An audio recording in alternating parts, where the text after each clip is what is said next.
Nasai minasan. Today we are gonna talk about Ohsama Sentai King-Ohger episode 29. Holy shit. I think this is gonna be one of the most unexpected episode that I watched for Ohsama Sentai. The way the previous episode actually ended, it already kind of like leave a massive cliffhanger for all of us, like what is gonna happen, how are they gonna solve the problem. And I think like when I watched the previous episode, I really did not expect too much of a problem with the retainer striking down the king itself.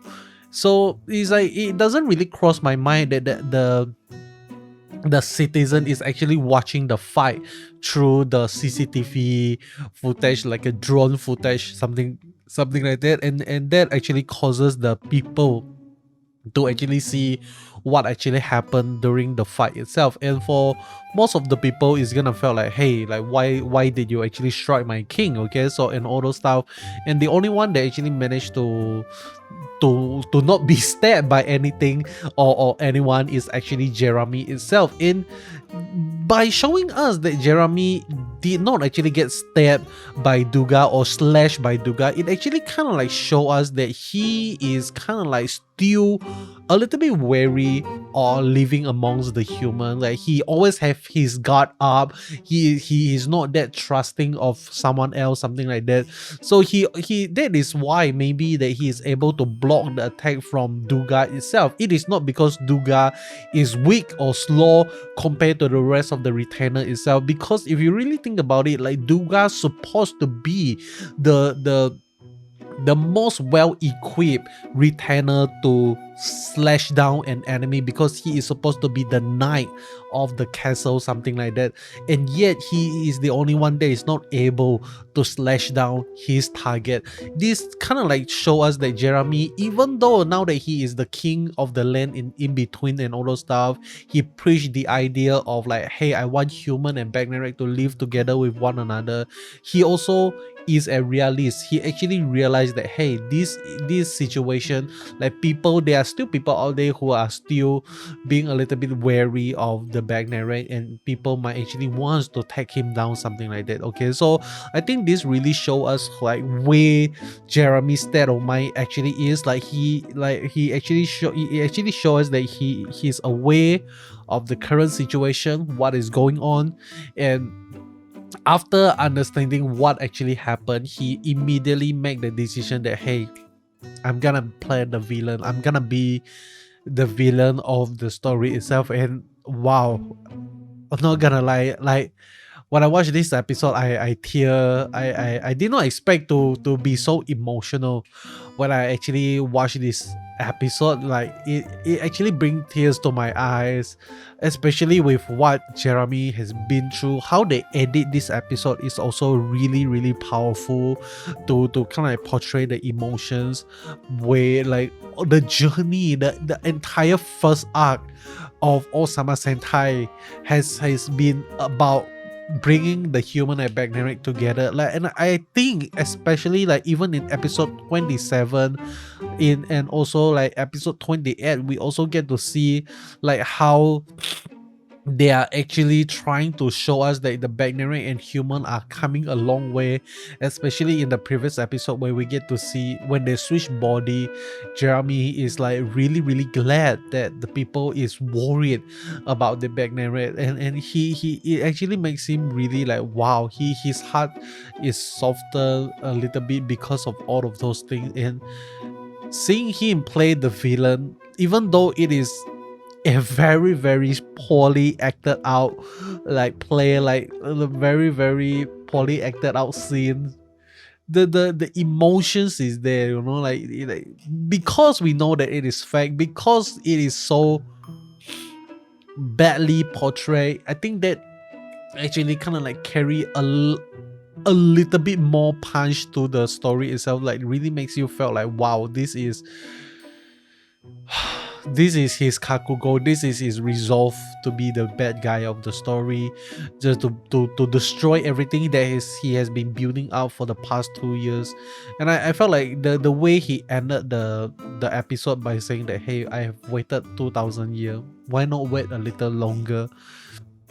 wow, when I actually saw that, I was like, I can't control myself. I just began to tear, began to sob a little bit. And I think another thing is also like the king's resolve as well. Like the king also choose to be the Gusha, the fool of the story, by in order to protect the retainers. That is their original plan. Like they want to protect the retainer for corruption, like, and by choosing to be the fool, to choosing to be the evil king, the king that corrupts the kingdom to steal the resources of the kingdom, the kings that choose to become the fool. And I just am really amazed by the kakugo of the kings as well. Like the acting is also really on point. I think like it is everything without the first arc of the story.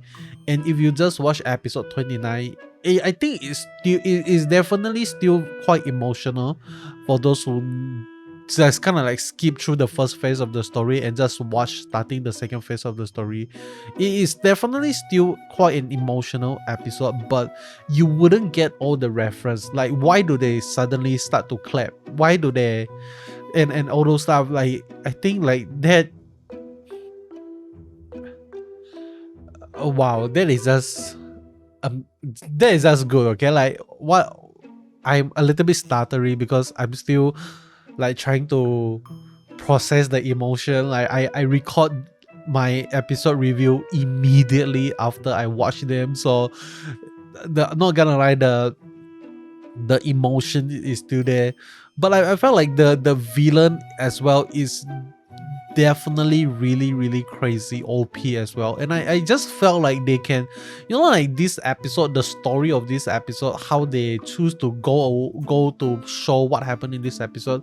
If they actually if someone just took this idea and make it into a movie itself, that is gonna be one of the most insanely emotional movie that you will ever see. Okay, like and even this episode, someone already make an anime out of it. Like the idea of playing the villain to unite everyone else, and that is Kido Senshi Gundam 00.